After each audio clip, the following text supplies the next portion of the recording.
महाराजा गंगाधर राव का शासन काल।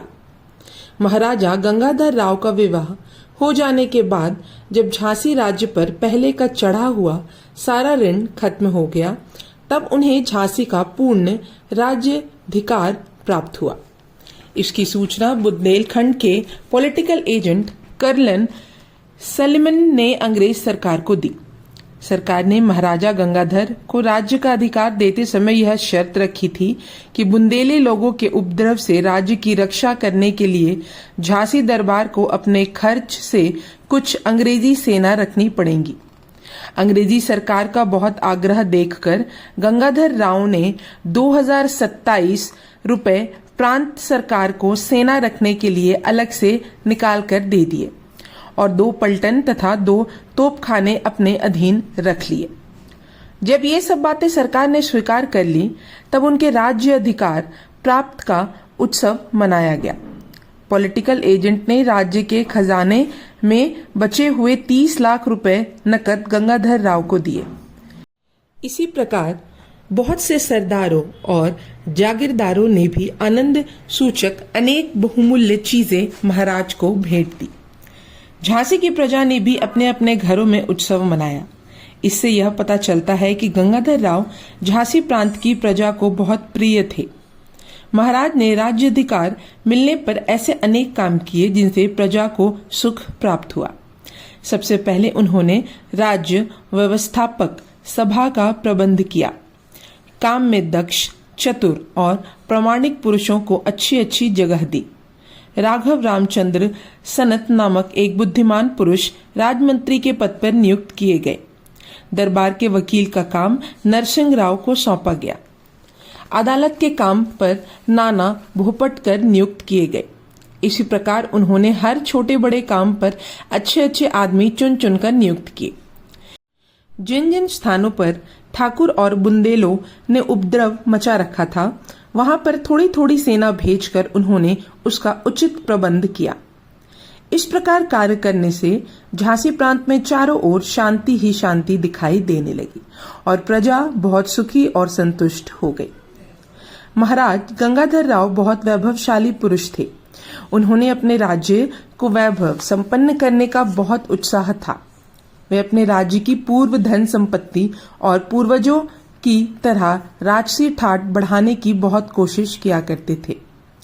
तृतीय रघुनाथ राव के समय में जो अन्यायी काम हुए थे और जिसके कारण झांसी का अधिकांश वैभव नष्ट हो गया था, उसे पुनः प्राप्त करने के लिए उन्होंने अपने शासनकाल में बहुत कोशिश की। इस समय झांसी में महारानी लक्ष्मी बाई का आना जैसे राजलक्ष्मी ही का पुनः प्रवेश करना था। राज्य कोष की हालत सुधर जाने पर रत्न भंडार में पहले के जैसे राजलक्ष्मी के चिन्ह दिखाई देने लगे। महाराज को हाथी घोड़े रखने का बहुत शौक था। इसी कारण उन्होंने बहुत सारे हाथी घोड़े इकट्ठे किए थे। उनमें सिद्धबख्श नाम का एक बहुत ही उत्तम और सुंदर हाथी था, जो महाराजा की सवारी के काम में आता था। उसका सारा सामान सोने का बनवाया गया था। राज्य वैभव दिखाने के लिए हाथी घोड़े का सामान, अंबारी, हौदा, जिन आदि सोने के तैयार कराए गए। काशी से एक बहुत उत्तम तामझाम मियान, जिस पर नकाशी का काम बहुत कुशलता से किया गया था, मंगवाया गया। इस तरह उन्होंने राजसी ठाट इकट्ठा करने की बहुत कोशिश की।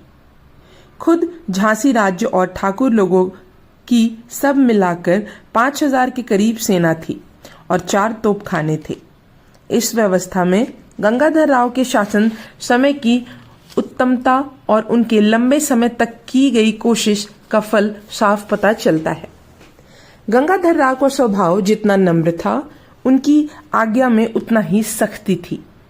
उनका एक साधारण नियम यह था कि राज्य संबंधी व्यवस्था में जो जो कार्य जिस मनुष्य को सौंपे गए हैं, वे कार्य उसके द्वारा निश्चित समय पर जरूर हो जाने चाहिए।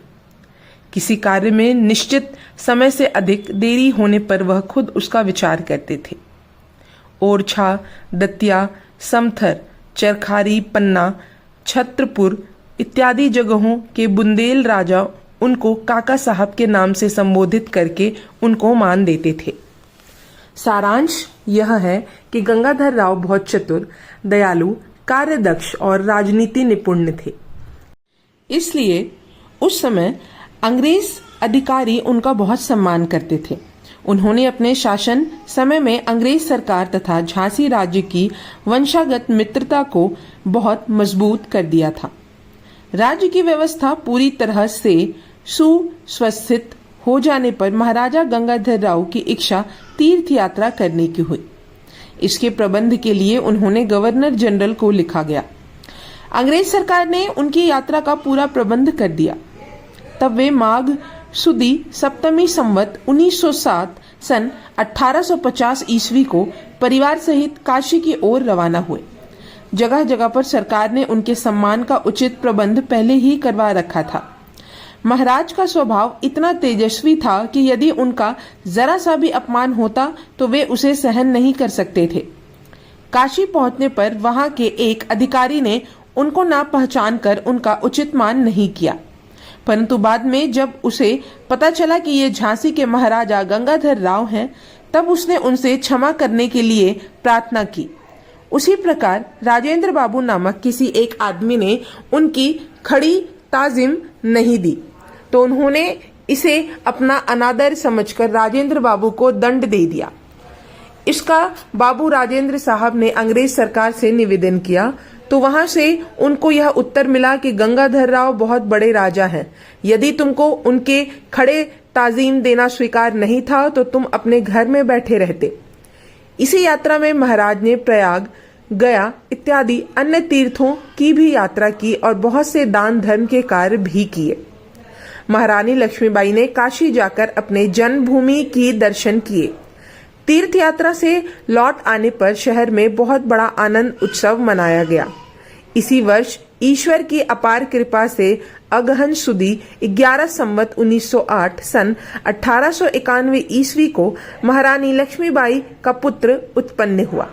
महाराज गंगाधर राव ने पुत्र जन्म के आनंद में बहुत बड़ा जलसा किया, परंतु यही आनंद 3 महीने बाद अनंतर दुख में बदल गया, अर्थात वह बालक मर गया। संसार में पुत्र वियोग से बढ़कर और कौन सा दुख हो सकता है। कहावत भी प्रसिद्ध है कि लड़का पैदा होने से 100 वर्ष की नींव गड़ जाती है और मरने से 100 वर्ष की नींव उखड़ जाती है। पुत्र वियोग के कारण महाराज के मन को बहुत बड़ा धक्का लगा और उनका स्वास्थ्य दिनों दिन बिगड़ता गया। सन 1852 ईस्वी में जब उनका स्वास्थ्य बहुत अधिक बिगड़ता हुआ दिखाई दिया, तब उनका इलाज आरंभ हुआ, परंतु उनके स्वास्थ्य में अंतर नहीं पड़ा। अक्टूबर सन 1853 में महालक्ष्मी के शारदा नवरात्रि का बहुत बड़ा उत्सव था। उस समय महाराज ने हमेशा की तरह अपनी कुल स्वामी देवी महालक्ष्मी की पूजा करने के लिए जो थोड़ी मेहनत की, उससे उनका स्वास्थ्य और अधिक खराब हो गया।